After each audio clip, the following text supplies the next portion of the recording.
don't be scared to dream.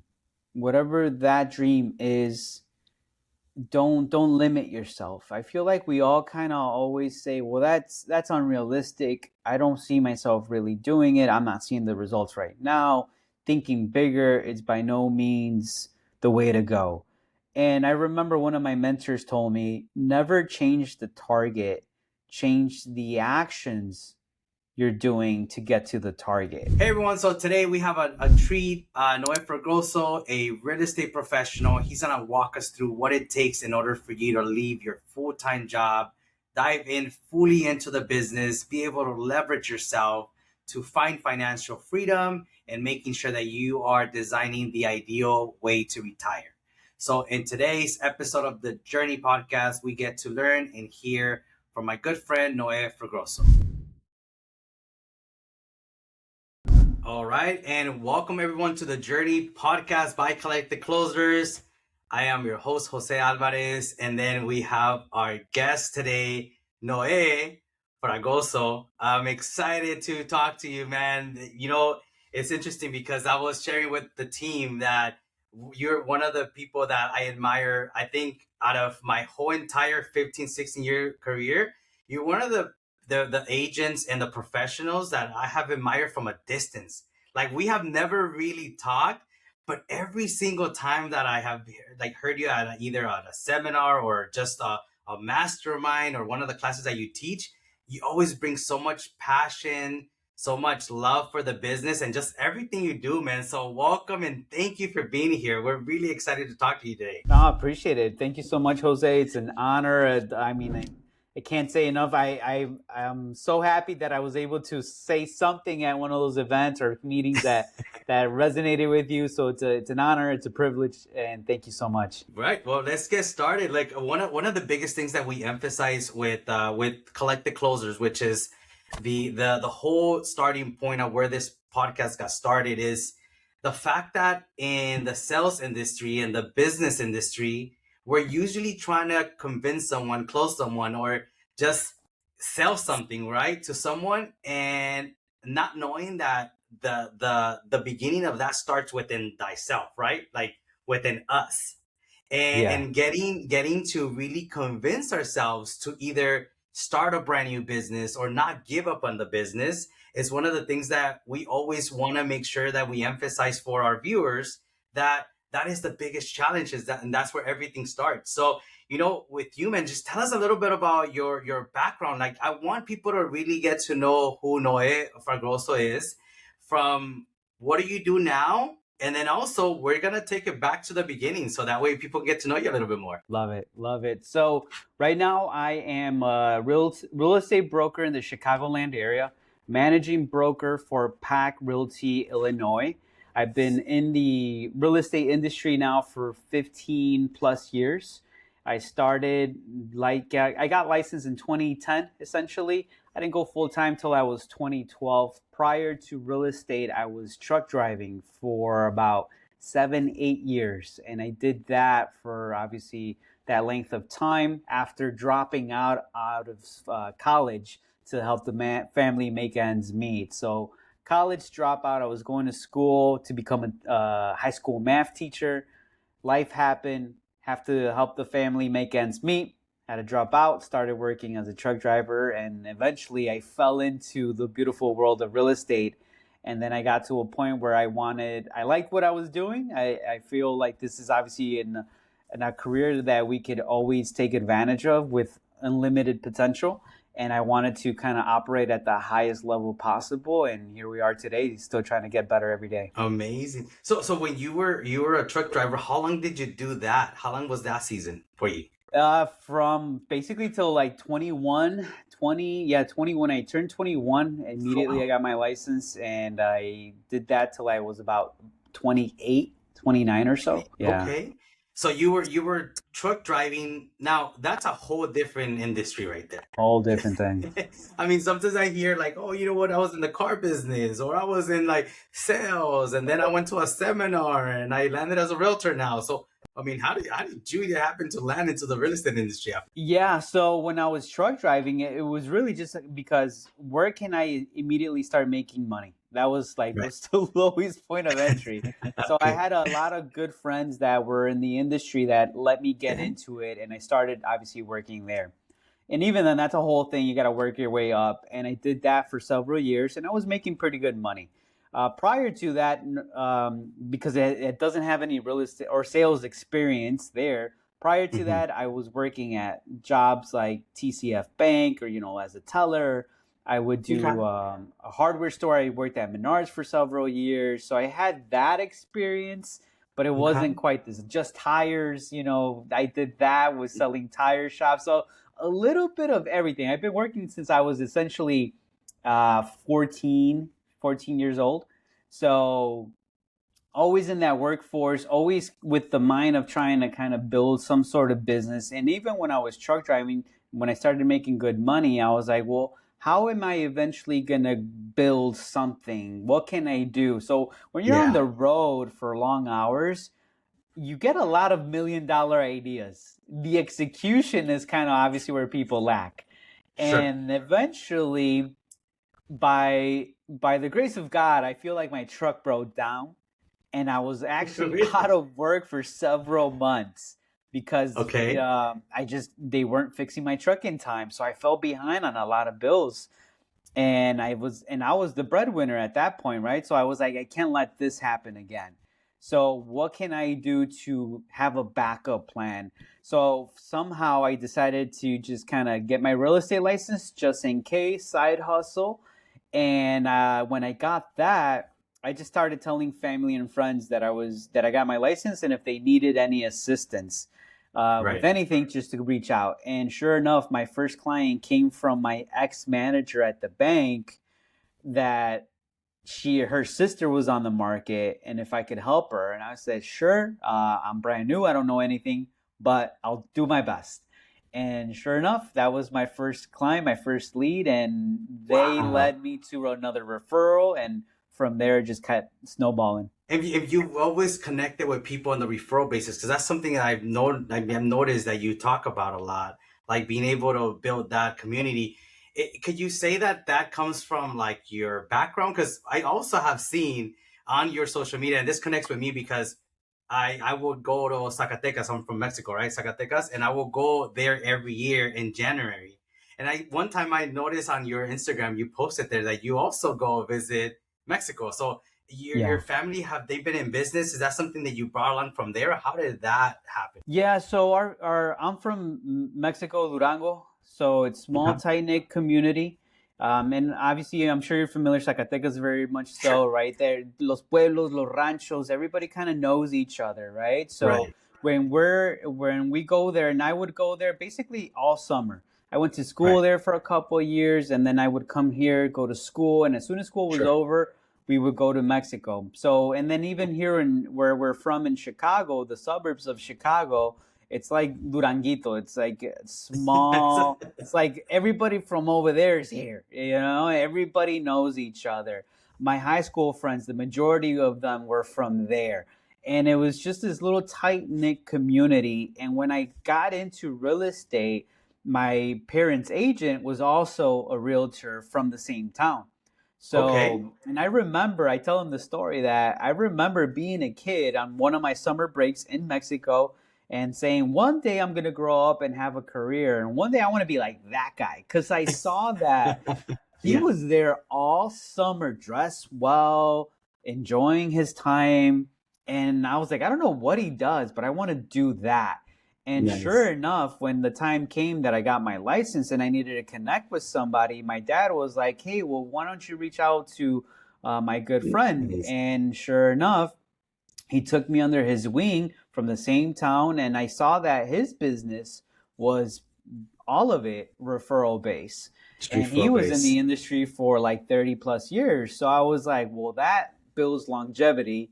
Let me not reinvent the wheel. Let me just do what he's doing. And it was just kind of putting yourself out there with your center of influence, your community, the people that trust you already as an individual, and just say, hey, I can help you on the business side of things. So take us back to that beginning because like I know from the beginning I when someone joins the company I usually say, hey, go after your COI, connect with the people that know you and love you and trust you. for whatever reason, is one of the hardest things for people to do. And I don't know if it's just the lack of the know of there is business there, or is it that they want to complicate their life, or just the fact that it's sometimes they're embarrassed. When you started day one as a realtor, did your business right away you tapped into that, or did you go through other funnels and sources to operate? Yeah, great question, because I do see that a lot. That obviously for me, I'm just, helping people do what I did. Right. And it's a lot of people are very hesitant to do that, put themselves in front of their family, friends, or ex coworkers, things like that. For I think what helped me was that I was so unattached because I had already another full time job. It wasn't Okay. like I was like, oh, I need to survive off of this. I was just at first just kind of like, well, a ver qué pasa. Let me just tell them I got my license. And my intention was really just to kind of, I really wanted to do real estate for me. I just wanted to learn the business, kind of get curious about the ins and outs of it. I wasn't really thinking I'm going to become a realtor. So Okay. when I put myself out there, whether it was my immediate family or friends, I really didn't care. I was just kind of like, because I don't really know what I'm doing, so I hope you don't really call me, because it's kind of like I don't want to mess up either. However, I did see it as an opportunity to kind of get out of the hamster wheel I was in with the other job, which was very grinding, long hours. It was working for somebody else type of thing. So I was like, well, there's potential. Let me get a little bit serious. So I kind of said, you know what? Let me be unattached. Lo que va a ser, lo que va a ser. Let me just kind of start putting myself out there, at least with the people immediately around me. And if I kind of made it where, like, if I could get two or three people to work with me, I could build off of that. So I just kind of made it a really small goal that was to me obtainable, but still kind of out there. And then at that point, yeah, I just started kind of just putting myself out there. And like I said, the one that reached out first was an ex coworker. It wasn't even like my family or friends. It was an ex coworker. My first closing, it was somebody that I saw that when I was done with my first client after that showing, the guy was outside just kind of like, hey, can I see this property? I don't have an agent. And I was like, sure, come on by. And then he was my first closing ever because his deal was cash, closed Ready in a to month go. and in a couple of weeks.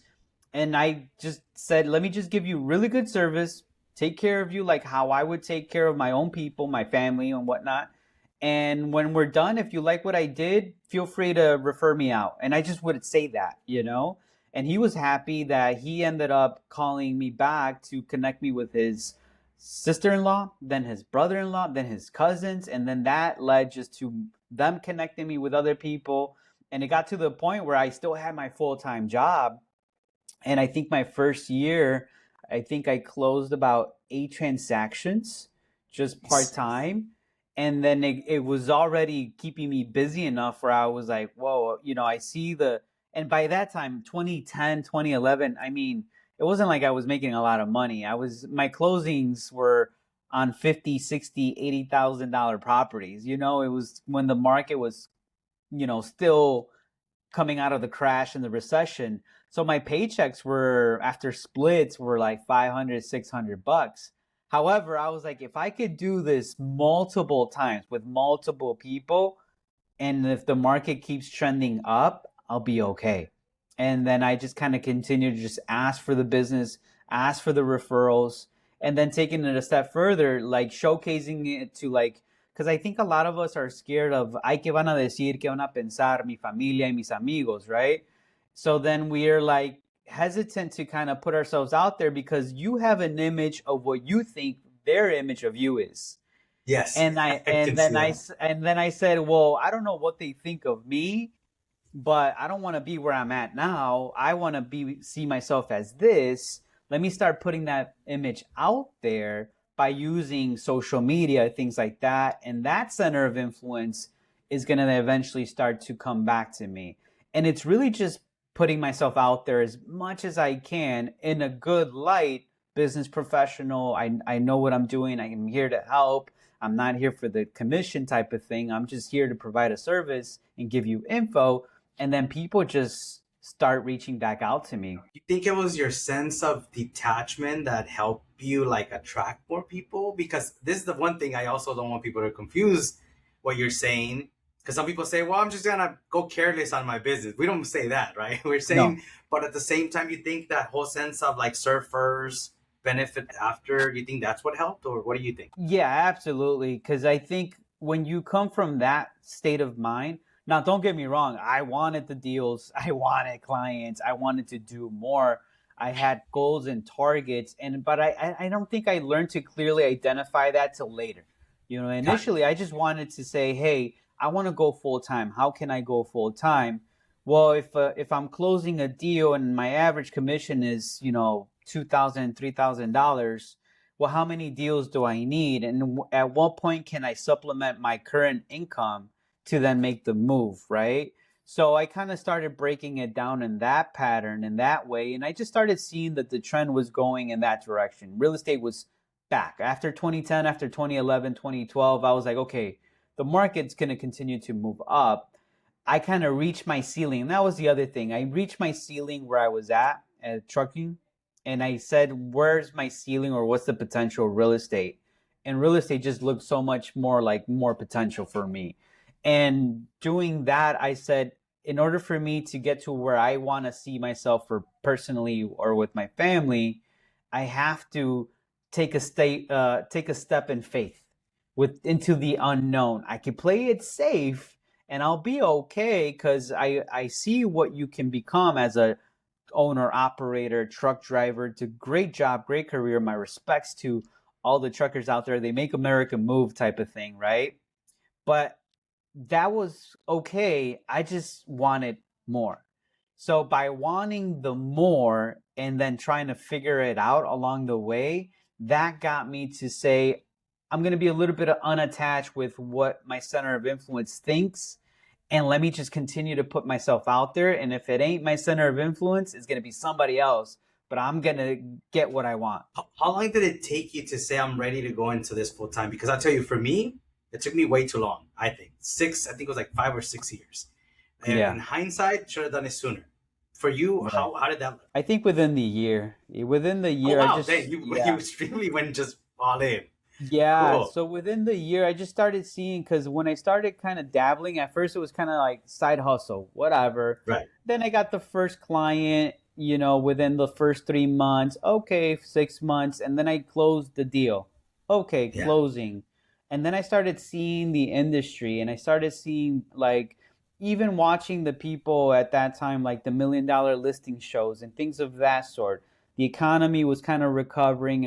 Things were uncertain, but I just started seeing, like, there's a lot of people, there's a lot of money playing some version of the real estate game. Let's get into that world a little bit deeper. And that's where now I just kind of said, you know what, I have to go in that direction. What was the scariest part in that season for Noi?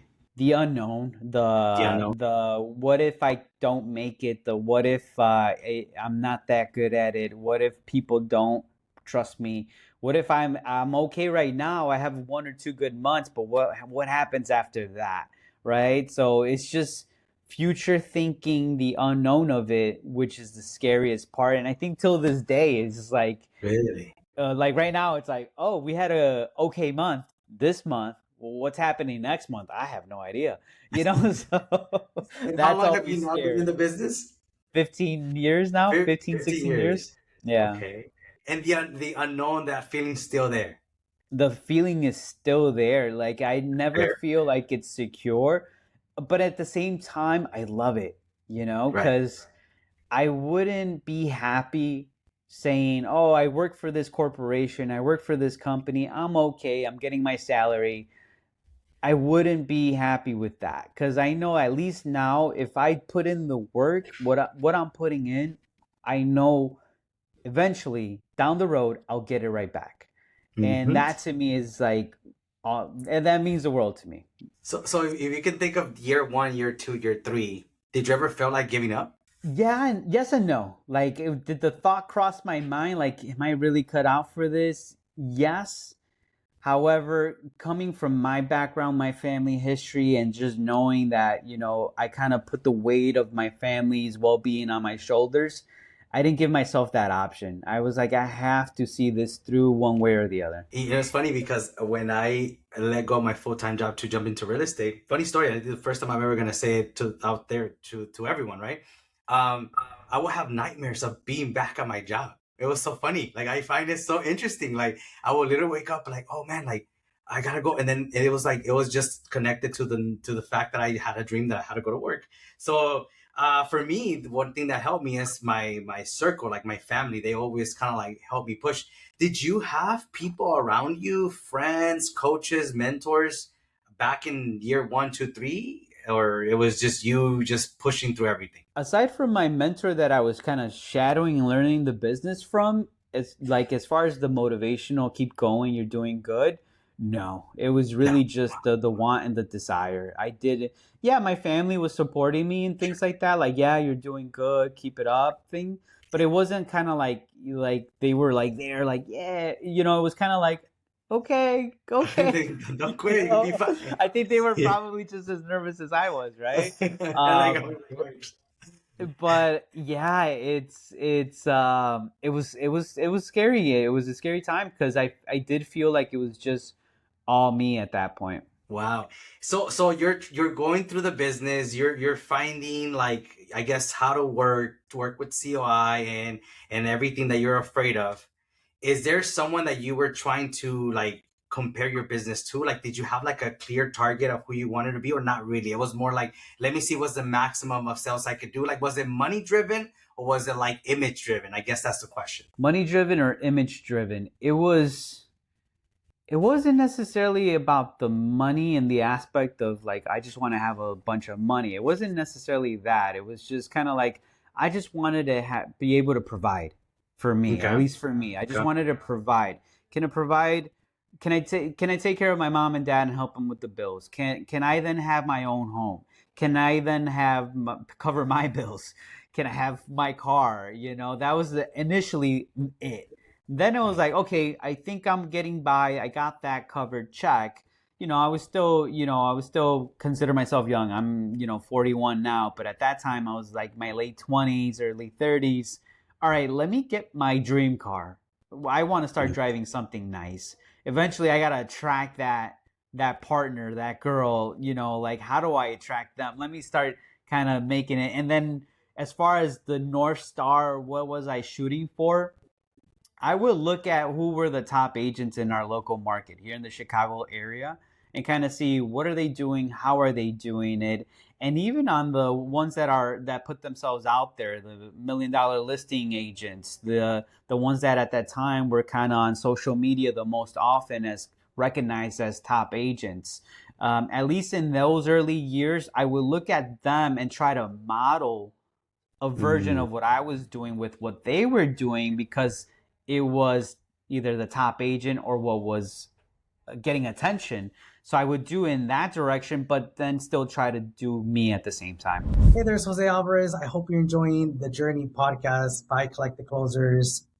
Many entrepreneurs are always messaging me about how do I back by my time? And that's where our favorite sponsor comes into the picture, Q4 Workspace. If you're looking for system support, executive assistants, editors, graphic designers, cold callers, basically anyone that can help you back by your time and really enjoy the freedom of your business, they're the people to call. Not only can they find the right support, but they can also train and create an operating system that will give you your time back and help you grow your business along the way. So make sure that you go to q4workspace.com or just hit the link below so you can grab more information and start enjoying life a little bit more and not letting go of your business. Was there something that you did back then that you're like, oh, that was not a good plan. That was not a good idea. As a business owner, sometimes we do make mistakes that we're like, oh, maybe I shouldn't have gone that route. Is there something like that that you can remember? I can't remember like saying, "Oh, I shouldn't have done that" at all. I feel like whatever I tried and it didn't work, at least I learned from it. Got And I don't think I ever got anything. I don't recall ever doing anything too crazy it. that I regret. Especially on the business side of things. No, I just kind of always said, "All right, if I'm gonna figure out, let me try this, let me try that." it I kind of always told myself, if it's either gonna work or it's gonna teach me something that I can then use for the next time. Got it. And still talking about the early stages of the business, one of the things I emphasize to people is you got to treat your business like a business. That's one of the things that helped me like be in the place that I'm in now. Uh, did you education around that? Did that happen to you at an early stage of your business, or did it come after the fact? That came after. That was you know, before the call we jumped into the topic of, obviously we met through the coaching programs Right. with Danny and whatnot.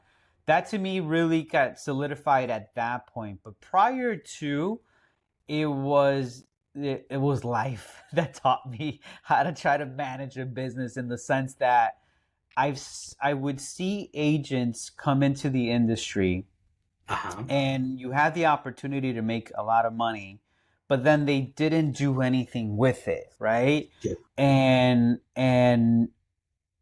And I would see, even from, like, obviously from our hometowns in Mexico, you would see these people, and like, ¿quién tenía el dinero? Los narcos, o it wasn't the factory workers, you know, it was like, los narcos son los del billete. And I was like, well, I don't want to do it that way either, because that's a whole nother thing, right?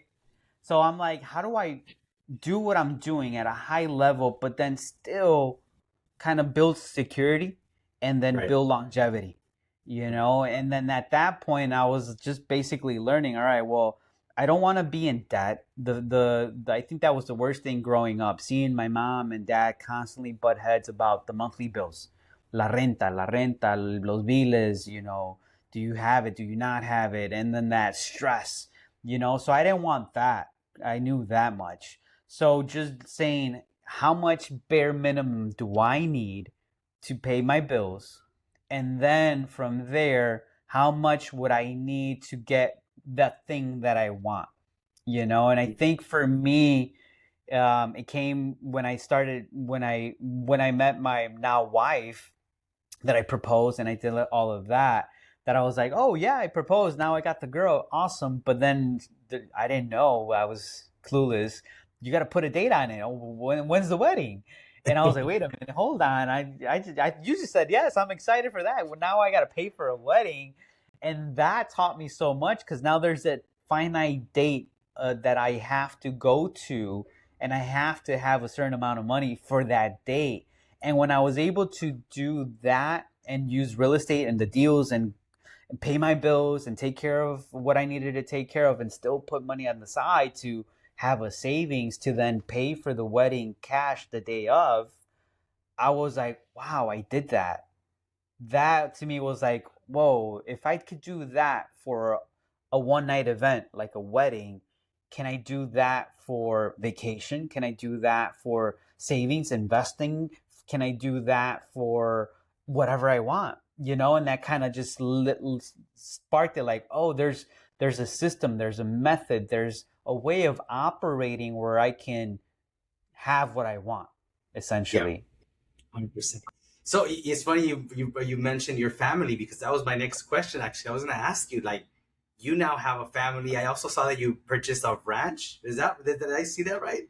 Right? Yeah. And we're talking about it. That looked good. So obviously, growing up in Mexico, I was always around horses and cows. My grandpa had them, and my dad loved them, or loves them.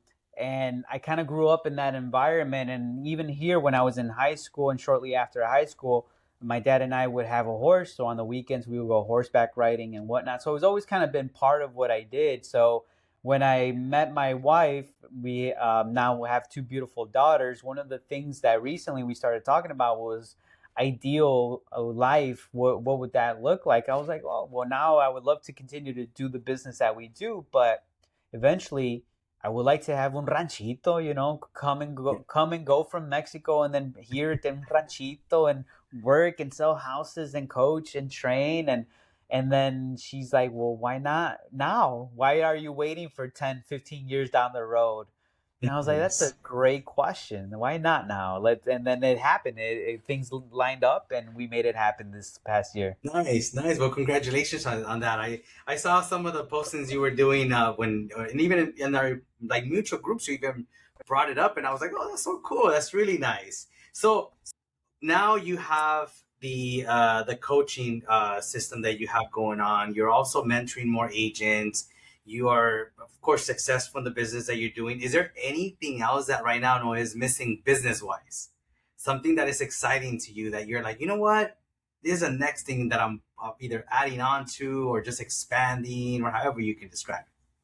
I think it's just connecting with more and more agents, connecting with more Okay. agents that I can help do what I did. We spent a lot of time talking about the first couple of years of my career, and I feel like a lot of agents, they're so short sighted nowadays that they don't think big picture down the road, 5, 10 years from now, 15 years from now, and they want everything now that the patience is not there. So if I can connect, because obviously we talked a lot about like my first 2, 3 years in the business, Yeah. and then obviously there was that big growing period of coaching, training, building the systems, the structure, obtaining certain goals, seeing the results eventually kind of come through after the grind and the hustle, where now it's like, okay, if I can build my business up to a certain point, build a team, open up my own brokerage, close over 120 deals, that's cool, great, recognized as a top agent in the area, awesome. But what do I really want down the road? I want, obviously, we always say financial freedom. What does that look like, right? And I think that's where I started getting very clear with what does financial freedom look like for me? What would I want my life when I'm older to look like? And even then, what do I want it to look like now? Because there's no guarantee I'm gonna get there Right. at old age, right? Can I enjoy my life now? So I think right now it's really just working alongside with as many people that resonate with what I'm going through, that I can learn from them, that I can then show them, that together we work well, like-minded individuals, that we're all kind of striving in the same direction to just help other people grow. And as long as I'm doing that, I'm happy. And as long as I'm able to make a living doing that, I'm even happy, because now I can then have my life and enjoy that too. So if I could, a lot of people talk about work life balance. It's just I'm a firm believer there's no such thing. I tried it and never worked out for me. It's just kind of like you just have to do life, and real estate is the ability to just me do life, and then yeah, I could do it and make some money, but then at the same time it gives me the ability to say, hey, I'm able to take these things and then enjoy them, like the ranch, like my wife, like my kids. And then after I hang out with them, I'm going to go show a house or coach with an agent or jump on this meeting and get training myself, and it's only going to take me an hour or whatever, and then I go right back to doing what I want to do. So it's a beautiful thing once you start to kind of see big picture and then say, I want it and I want it now. I can do it. I just have to be patient and go through the process. Why do you think this is something that is key right here? Like right now, this part that you just mentioned, I realized something. I know a lot of great top producers in multiple industries, from business owners like construction companies to realtors to lenders. And I'm noticing right now when you were saying that, I noticed that the ones that actually succeed the most are the ones that they don't look for that work-life balance, but they do life doing business, right?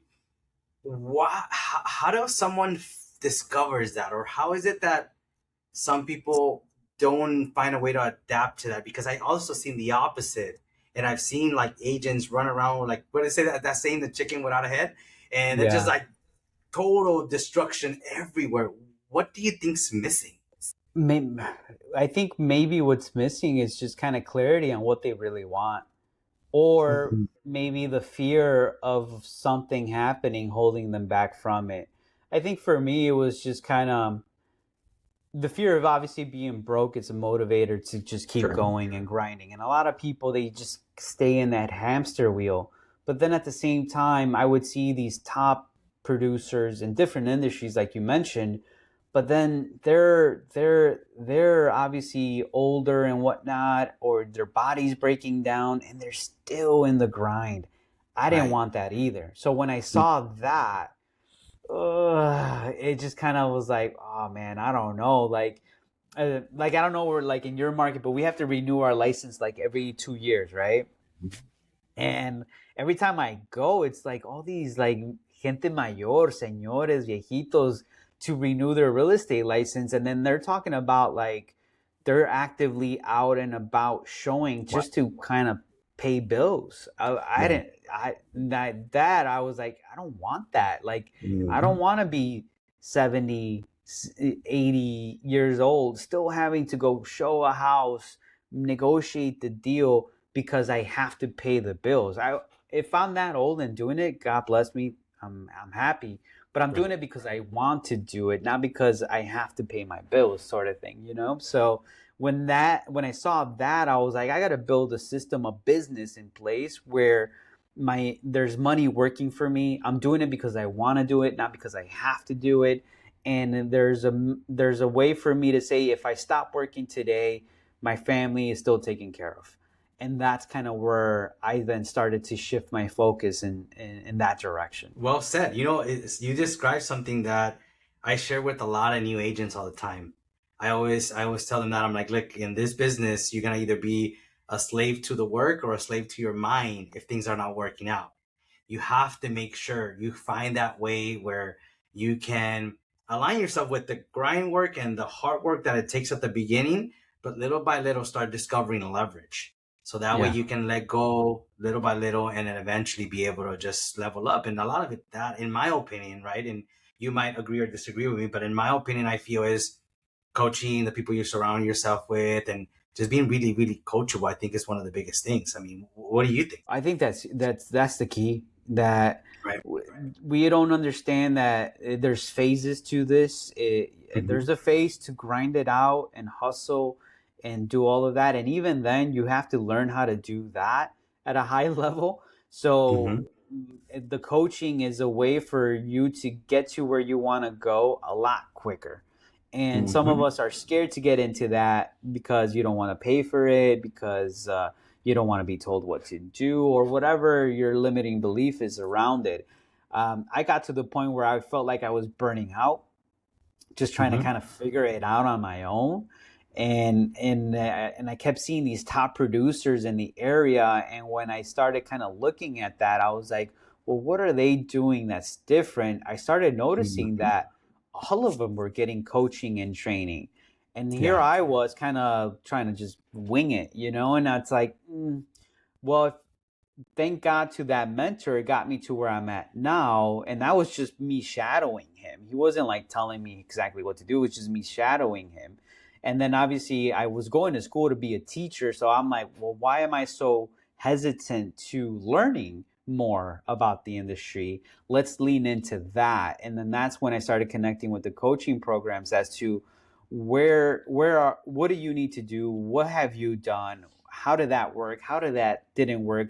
What should I expect? And now there's obviously different phases in your business, different things you need to learn, things that you need to overcome, experiences that you need to kind of surpass to then go to the next level.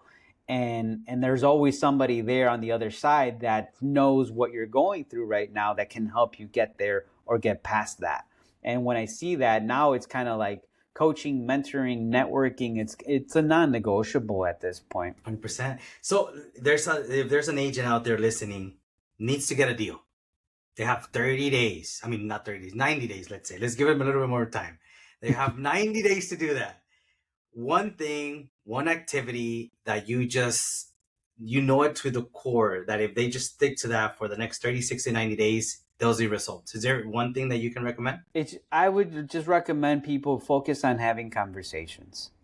Okay. We just talking to more people. Whatever avenue you use to talk to them, whatever, just do it. You could be cold calling, prospecting, open houses, sending note cards, social media, just talk to people. The thing is that a lot of us would sit there and say, well, I prospected for 3 hours and it didn't work. Mm-hmm. Nobody said anything. They just hung up. And then they get discouraged. Maybe Yeah. whoever answered gave you the F-bomb, and then you really get discouraged. Right. And, Never doing that again. yeah, never doing it again. Or you do the social media and you did a couple posts and you spent some money on some good quality videos or some marketing behind it, or you put some ad money behind it and it didn't result to anything. Or farming, and then you just give up. And the thing is that you're doing all these things, but you're not looking at the back end as far as, did you get a conversation? Because whenever I do these things, I just care to talk to one person. Like, we're so focused on like, well, how many calls did I make, or how many conversations total did I have? Did I just connect with one new person? Did they get to know me a little bit? Is there that opening that maybe they're going to sell a house or buy a house in the near future?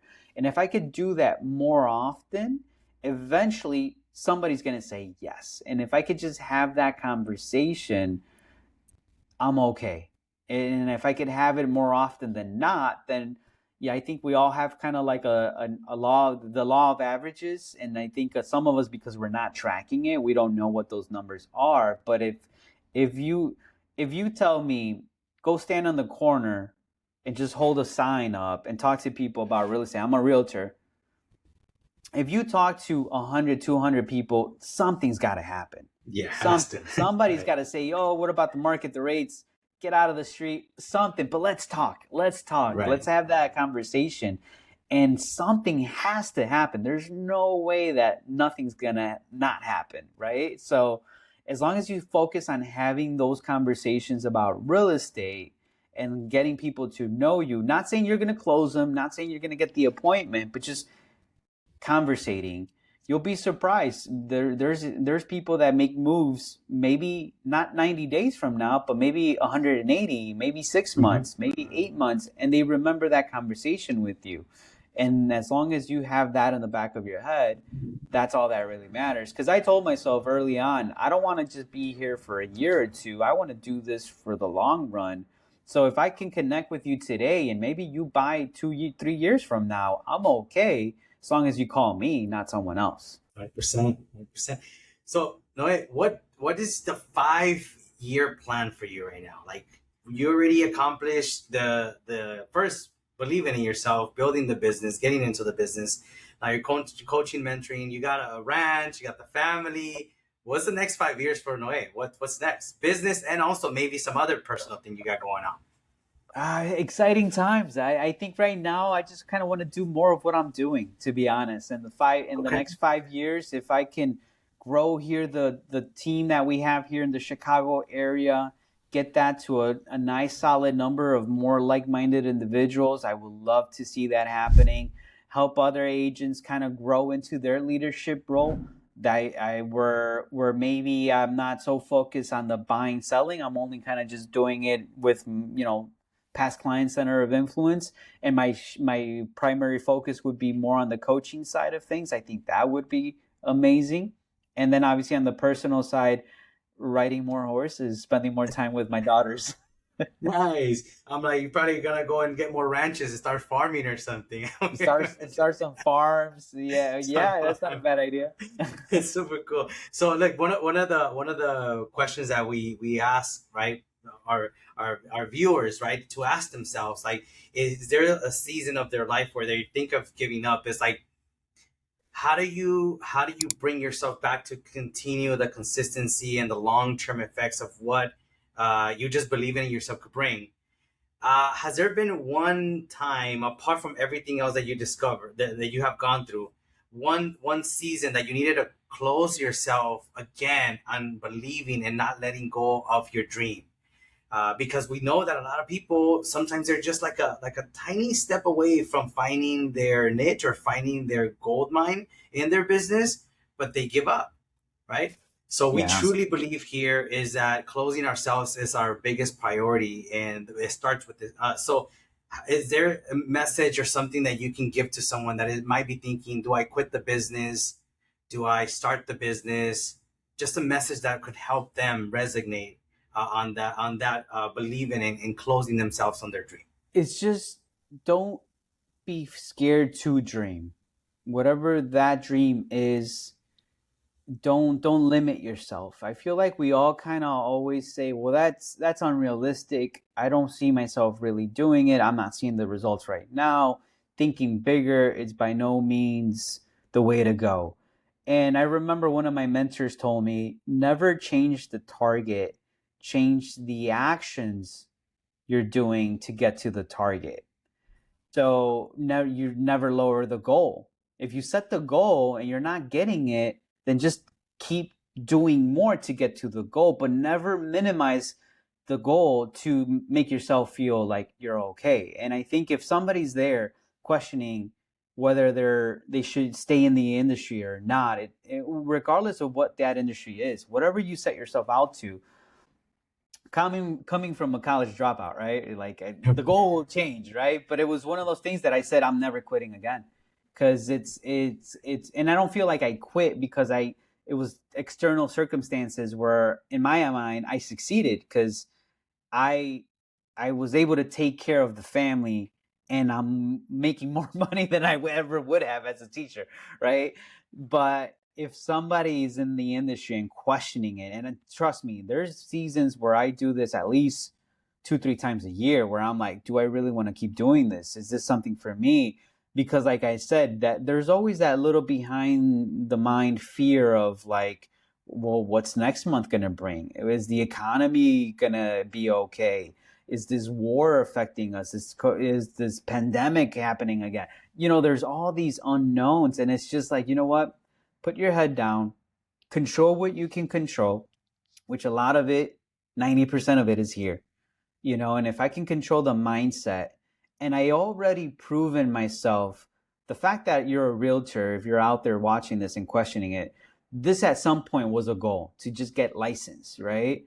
Now you're here to get into these conversations, these groups, to connect with people like you, Jose. For some of us, that was unthinkable, unheard of, and the fact that you're doing it now, if you're listening to these videos, for me, watching YouTube videos it's a key, because you start seeing other people that maybe you don't know, that you just kind of admire them from afar and they're having success. Use that as a motivation to say, well, if they can do it, why not me? And then just take the necessary actions to get 1% better, one step closer, one foot in front of the other. Because again, I feel like a lot of us, we wanted to just boom, I want to be the top agent, I want to close 100 deals, I want $1 million, and it just doesn't happen like that. Even if you want to win the lotto, you got to go out and buy the ticket. Like, it's not just going to fall on your lap. So it's just me constantly telling myself, okay, things are not going my way right now. I had a bad month, down month. Deals are not converting. I'm not getting any new leads. It's okay. I've proven myself in the past that I'm okay, that I got this. And mentally, I'm strong. And then I also am a firm believer, and obviously, Diosito's got me. God's got me. There's something that happened in all my journeys and everybody's journey that brought me to where I'm at today. And it wasn't for naught. What is the positive side of things? I'm focusing on the negative. Where can I look at the positive? If I have faith, let me step into it. Faith versus fear. Let me go into the faith side and watch how things just start to just switch for you. Sometimes it's that simple. Just stepping into faith and things just dramatically change for you. 100%. Then, thank you, Noe. There you go. We go saying it again. Oh, inside joke, everyone. So I've been calling Noe the wrong name this whole entire time, and I admire the guy from a distance. And the whole entire time, I keep saying his name the wrong way. But Noe, for what it's worth, man, thank you again for being here. I know that there's people that are gonna listen to this podcast, and it's gonna make a big difference. That's the reason why we're doing this. We know we're going to impact and change the way that people see business and the way that they can just expand their business with just a simple conversation. So I really, from the bottom of my heart and the team, and we want to thank you for being here. How can they find you? How can they connect with you? What's the best way? So that way, if they have a question, they might be able to even reach out. what's the best way to do that? Yeah, Jose. Well, it's an absolute honor and pleasure to be here with you. Thank you so much for thinking of me to join you on this new project you got working on. I love it. Wish you nothing but success. And for anybody that wants to connect, they can find me on Facebook or Instagram or TikTok at Noe Fragoso. So NOEFRAGOSO. So first and last name, keep it simple. Thank you again. And for anyone else that is watching the journey, keep watching, because we're gonna have a lot of great speakers just like Noe. I mean, amazing human beings. So we cannot wait to just keep growing this and expanding and just sharing everything that we have found along the way. So stay tuned for everything else that the journey has to present through these channels. Subscribe and like and share with everyone else that you know in the business industry. Thank you. I hope you guys enjoy the podcast. Make sure you like, share, subscribe. And don't forget, if there's more business owners out there, make sure you send it to them, because we're all helping each other.